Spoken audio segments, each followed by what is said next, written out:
ജില്ലാ information office വിദ്യാഭ്യാസ വകുപ്പിന്റെ ലിറ്റിൽ കൈറ്റ്സുമായി സഹകരിച്ച് ജില്ലാതല വായനാ പക്ഷാചരണത്തിന്റെ ഭാഗമായി തത്സമയ പ്രശ്നോത്തരി സംഘടിപ്പിച്ചു. ജില്ലാ പഞ്ചായത്ത് പ്രസിഡന്റ് KG രാജേശ്വരി ഉദ്ഘാടനം നിർവഹിച്ചു. വായന മനുഷ്യനെ മികച്ച സാമൂഹിക ജീവിയാക്കി മാറ്റുമെന്ന് ജില്ലാ പഞ്ചായത്ത് പ്രസിഡന്റ് KG രാജേശ്വരി പറഞ്ഞു. നല്ല മനുഷ്യരാകാനുള്ള പ്രക്രിയയുടെ ഭാഗമായുള്ള വിദ്യാഭ്യാസത്തിൽ നല്ല അറിവും വിവരവും വിജ്ഞാനവും നേടാൻ വായന കൂടി ഒരു പ്രധാനപ്പെട്ട ഘടകമാണ്. ഇൻഫർമേഷൻ പബ്ലിക് റിലേഷൻസ് വകുപ്പിന്റെ ആഭിമുഖ്യത്തിൽ ആലപ്പുഴ ജില്ലാ ഇൻഫർമേഷൻ ഓഫീസ് വിദ്യാഭ്യാസ വകുപ്പിന്റെ ലിറ്റിൽ കൈറ്റ്സുമായി സഹകരിച്ച് ജില്ലാതല വായനാ പക്ഷാചരണത്തിന്റെ ഭാഗമായി നടത്തിയ തത്സമയ പ്രശ്നോത്തരി ഉദ്ഘാടനം ചെയ്യുകയായിരുന്നു ജില്ലാ പഞ്ചായത്ത് പ്രസിഡന്റ്. വായിച്ചു വളരാം, സമ്മാനം നേടാം തത്സമയ പ്രശ്നോത്തരിയിൽ വിവിധ സ്കൂളുകളിലായി 150-ൽ പരം വിദ്യാർത്ഥികൾ പങ്കെടുത്തു.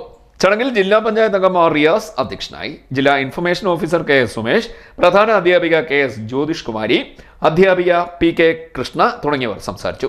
ജില്ലാ അസിസ്റ്റന്റ് ഇൻഫർമേഷൻ ഓഫീസർ സൗമ്യ ചന്ദ്രൻ ക്വിസ് അവതരിപ്പിച്ചു. ജനങ്ങളുമായിട്ടുള്ള ഒരു ബന്ധം സ്ഥാപിക്കാനും ബേസിക്കലി സർക്കാരിൻ്റെ മാധ്യമം സർക്കാരിൻ്റെ വാർത്തകളും ജനങ്ങളിലേക്ക് എത്തിക്കാം, വിവിധ മീഡിയകളിലൂടെ ജനങ്ങളിലേക്ക് എത്തിക്കുക എന്നത് ഒരു ഡ്യൂട്ടിയാണ് ഇൻഫർമേഷൻ പബ്ലിക് റിലേഷൻസ് ഡിപ്പാർട്ട്മെൻറ്റുള്ളത്. നമ്മൾ കേരള സർക്കാരിന്, സംസ്ഥാന സർക്കാരിൻ്റെ വാർത്തകളും സർക്കാരിൻ്റെ പരിപാടികൾ ഹോസ്റ്റ് ചെയ്യുക, ഇതൊക്കെയാണ് ഇൻഫർമേഷൻ പബ്ലിക് റിലേഷൻസ് ഡിപ്പാർട്ട്മെൻറ്റ് ചെയ്യുന്നത്. അപ്പോൾ നമ്മളൊക്കെ അവിടെ നിന്നാണ് വരുന്നത്.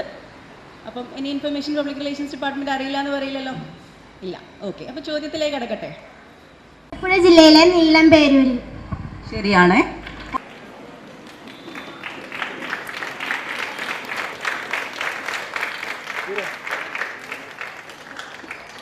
പറവൂർ ഗവൺമെന്റ് ഹൈസ്കൂളിൽ നടന്ന പരിപാടിയിൽ പ്രധാനാധ്യാപിക N മായ, അധ്യാപകരായ സുജ ജോസഫ്, K അനിൽകുമാർ എന്നിവർ സംസാരിച്ചു. വിദ്യാർത്ഥികളിൽ വായന പ്രോത്സാഹിപ്പിക്കുക എന്ന ലക്ഷ്യത്തോടെയാണ് പരിപാടി സംഘടിപ്പിച്ചത്. സാഹിത്യ മേഖലയിലെ അധികായരെക്കുറിച്ച് ഇൻഫർമേഷൻ ആൻഡ് പബ്ലിക് റിലേഷൻസ് വകുപ്പ് നിർമ്മിച്ച ഡോക്യുമെന്ററിയും ചടങ്ങുകളിൽ പ്രദർശിപ്പിച്ചു. വിദ്യാർത്ഥികളോട് തത്സമയ ചോദ്യങ്ങൾ ചോദിച്ച് ആദ്യം ഉത്തരം പറയുന്നവർക്ക് അവിടെ വെച്ച് തന്നെ പുസ്തകങ്ങൾ സമ്മാനമായി വിതരണം ചെയ്യുകയായിരുന്നു. CDNet news, Kayamkulam.